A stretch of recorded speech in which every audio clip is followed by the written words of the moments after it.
Bonjour, aujourd'hui je vais vous donner un cours sur les piles de pont. Voici un exemple d'un pont installé sur une rivière. On voit clairement l'influence des piles sur l'écoulement et aussi sur la déposition des sédiments. Dans cette vidéo, on voit l'écoulement autour des piles d'un des ponts de la rivière du Rhône à Lyon, en France. Comme on peut l'observer, la présence des obstacles dans l'écoulement cause une perturbation. L'eau va contourner les piles en créant ce qu'on appelle des zones de séparation.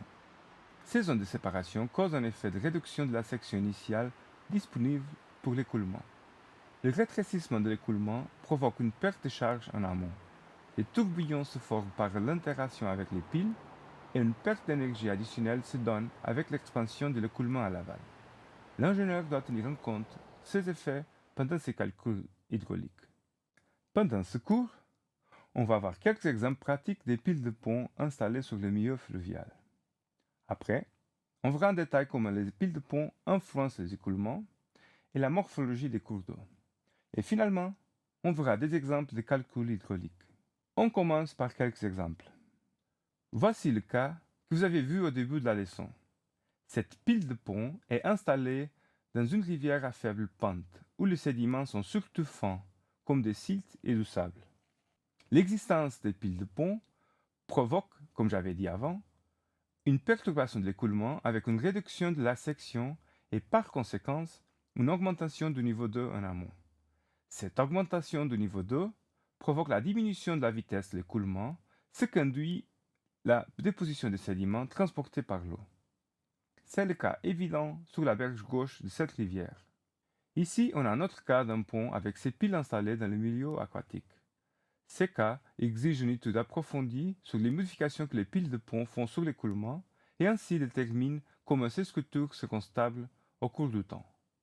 Et finalement, voici une autre vue de comment les piles de pont modifient la morphologie d'une rivière à faible pente et avec un transport de sédiments considérable. Dans ce cas, nous observons clairement les zones de forte déposition de sédiments avant chacun des piles de pont. Nous allons par la suite voir en détail des phénomènes physiques en jeu, du point de vue de l'écoulement et aussi du point de vue de la morphologie. Pour ça, voici des vidéos de l'écoulement autour des piles de pont sur le Rhône à Lyon. Dans cette première vidéo, nous observons bien l'effet de séparation soumis par l'écoulement autour d'une pile isolée. Dans cette deuxième vidéo, on voit l'extension en aval jusqu'où la perturbation de l'écoulement se produit. La propagation des tourbillons générés est bien visible. Quand on se rapproche des piles, la séparation de l'écoulement est bien distinguée si on observe la surface d'eau. Voyons maintenant en détail, et à l'aide des schémas simplifiés, les phénomènes hydrauliques qui se produisent à cause du rétrécissement de l'écoulement. On va considérer un canal rectiligne de section prismatique rectangulaire. Voici une vue de eau. On provoque le rétrécissement de l'écoulement par imposition des obstacles latéraux, comme il se passe quand on installe des piles d'un pont dans une rivière. L'écoulement se sépare quand il rencontre les éléments provoquant le rétrécissement. Comme on le voit ici, la contraction de l'écoulement va causer une diminution de la section disponible à l'écoulement. Aval, l'écoulement reprend toute la section. Néanmoins, des zones de séparation se forment aussi, ainsi que ce qu'on appelle les zones de récirculation. Ce type de phénomène aval provoque des pertes d'énergie considérables à l'écoulement. On peut bien définir les zones de l'écoulement liées au rétrécissement. Les zones non perturbées, amont et aval, où l'influence de la contraction de l'écoulement ne se sent pas, la zone rétrécie, où la section disponible à l'écoulement est diminuée, par effet des piles, mais aussi par le rétrécissement provoqué par la séparation, et finalement les zones de transition, amont et aval, entre les zones non perturbées et la zone rétrécie. La zone rétrécie conditionne l'écoulement. Nous avons vu comme le rétrécissement de l'écoulement conditionne l'hydrodynamique des canaux, comme l'exemple que je vous ai montré du Rhône. Nous allons maintenant voir comment les piles de pont peuvent modifier la morphologie fluviale. On reprend l'exemple du pont sur la rivière Tage, au Portugal. Comme on l'a déjà vu, les zones de déposition aval des piles sont bien visibles sur cette photo. Je les indique ici pour l'une des piles. Un parc rectile dans cette photo Il existe aussi des zones de forte érosion du fond du lit amont les piles. Nous allons voir tout de suite un schéma qui représente le processus d'érosion et de déposition qui se passe quand on insère un pile de pont sur le lit mobile d'une rivière. La modification de l'écoulement génère une forte érosion en amont, avec la création de ce qu'on appelle une fosse d'érosion. Les sédiments érodés en amont vont se déposer en aval dans la direction des zones plus tranquilles de l'écoulement qui se forment dans la direction des piles. Nous allons maintenant passer au calcul hydraulique et nous commençons par voir de façon qualitative le dessin des lignes d'eau et après nous passerons au calcul du remous. Nous avons quelques prémices et hypothèses qu'il faut bien savoir. On utilisera les courbes d'énergie spécifiques comme auxiliaires, on considère le fond immobile, l'analyse considérera l'écoulement unidimensionnel et le canal rectangulaire, et finalement on considère un rétrécissement localisé de l'écoulement. Commençons par le dessin des lignes d'eau. Ce schéma général de l'écoulement correspond à un coût longitudinal par l'axe du canal, la section 2 et la section rétrécie. Le premier cas, qu'on verra, correspond à une situation d'écoulement en pente faible, où son énergie en régime uniforme est inférieure à l'énergie critique à la section rétrécie. Ici, on a tracé des lignes auxiliaires à notre développement. En vert, on a l'écoulement uniforme, la ligne des surfaces d'eau et la ligne d'énergie.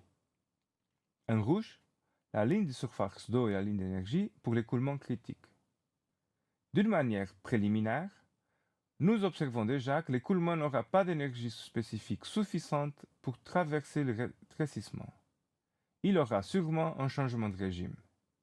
D'abord, nous allons utiliser la courbe de énergie spécifique pour comprendre l'écoulement. On part d'une section non perturbée, à mon rétrécissement, où on admet que l'écoulement est uniforme. Pour traverser le rétrécissement, l'écoulement doit gagner amont de l'énergie spécifique. La seule façon de le faire dans cette situation est à travers un haussement de la surface d'eau par moyen d'une courbe M1. Avec la réduction de la largeur disponible à l'écoulement, on change graduellement de courbe jusqu'à obtenir l'énergie minimale pour passer. Cette situation correspond à l'énergie critique.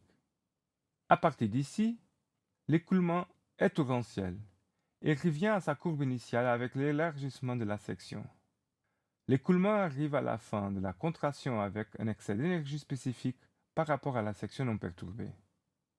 Ainsi, l'écoulement perd son énergie spécifique en augmentant graduellement sa hauteur d'eau par moyen d'une courbe M3.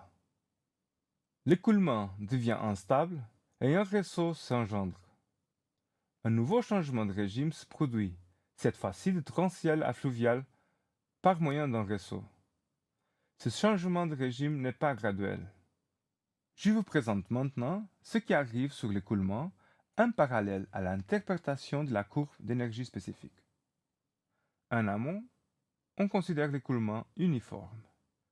La montée d'énergie spécifique se produit au moyen d'une ligne d'eau de type M1, dont la hauteur d'eau croît vers la section rétrécie. La transition vers la zone contractée oblige à un changement de régime d'écoulement de fluvial à torrentiel, en passant par l'hauteur critique.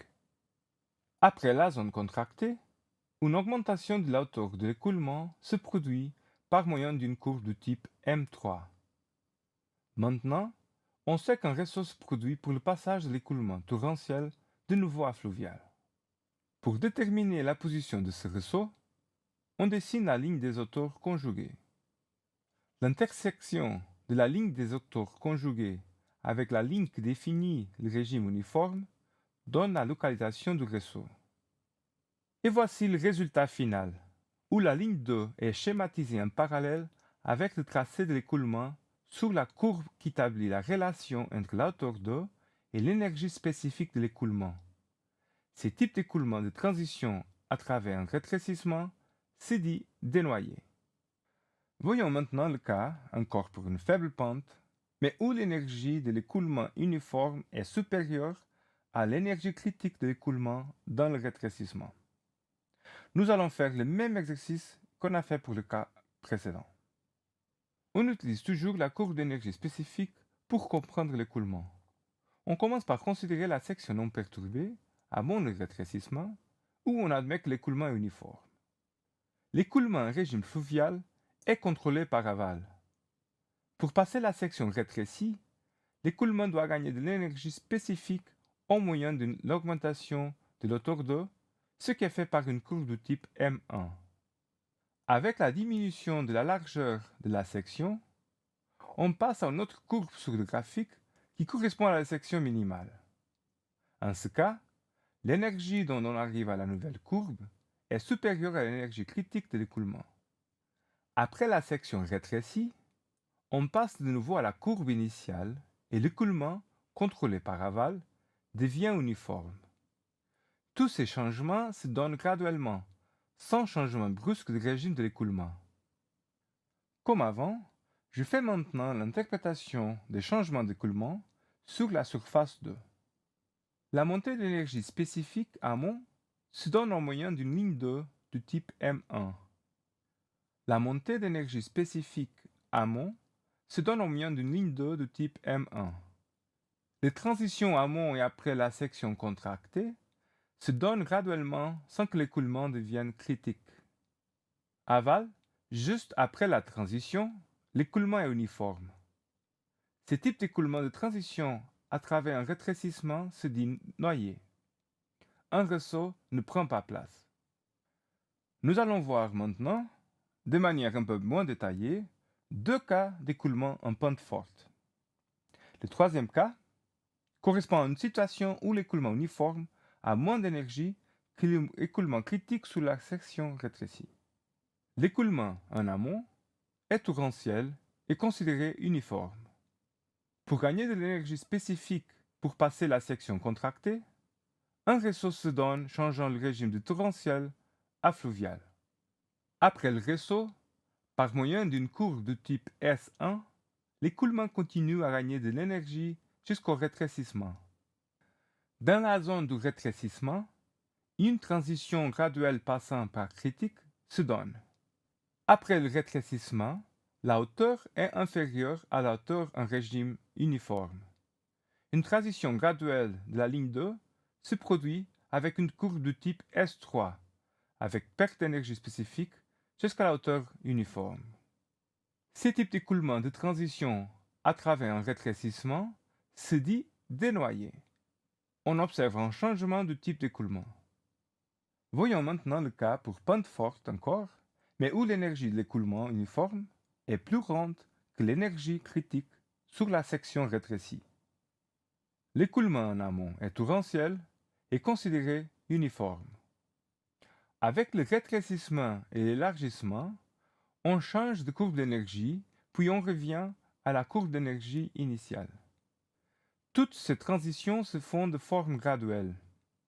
Après la transition, un changement graduel de la ligne 2 se donne avec une courbe de type S2, avec gagne d'énergie spécifique jusqu'à la hauteur uniforme. Ce type d'écoulement de transition à travers un rétrécissement se dit noyé. On n'observe pas un changement de type d'écoulement. Je vous montre par la suite une méthode quantitative pour déterminer le remous d'exaucement causé par un rétrécissement de pile de pont. Nous allons voir la méthode d'Aubusson.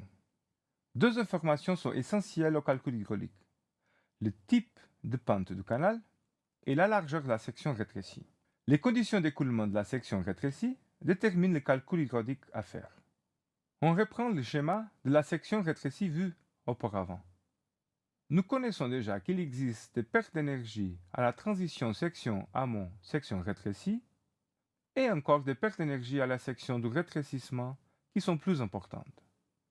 Et il y a une réduction de la section de l'écoulement due au rétrécissement. On considère comme cas d'étude un canal à pente faible, où l'énergie de l'écoulement uniforme est supérieure à l'énergie critique dans la section rétrécie. Notre objectif est le calcul de l'exaucement, c'est-à-dire la différence entre la hauteur d'eau de l'écoulement amont et la hauteur d'eau de l'écoulement dans la section rétrécie. Pour l'utilisation de la méthode d'Aubusson, on a besoin de savoir la largeur du canal rectangulaire, la largeur du rétrécissement et la valeur du coefficient de rétrécissement. On commence par établir l'équation d'énergie spécifique entre la section amont, identifiée avec le chiffre 1, et la section rétrécie, identifié avec le chiffre 2. Selon la méthode, on va considérer que la hauteur de sur la section rétrécie est la même que la hauteur de uniforme de l'écoulement. On peut établir maintenant une équation non linéaire qui définit la relation entre la hauteur de à moins le rétrécissement et la hauteur de un écoulement uniforme qui est connu. La résolution de cette équation non linéaire se fait itérativement. Finalement, le coefficient d'Aubusson peut être déterminé basé sur cette figure où des types distincts de formes de piles de pont sont définis. On arrive à la fin de notre cours d'aujourd'hui. On a appris les bases pour les calculs hydrauliques de l'écoulement en présence des piles de pont.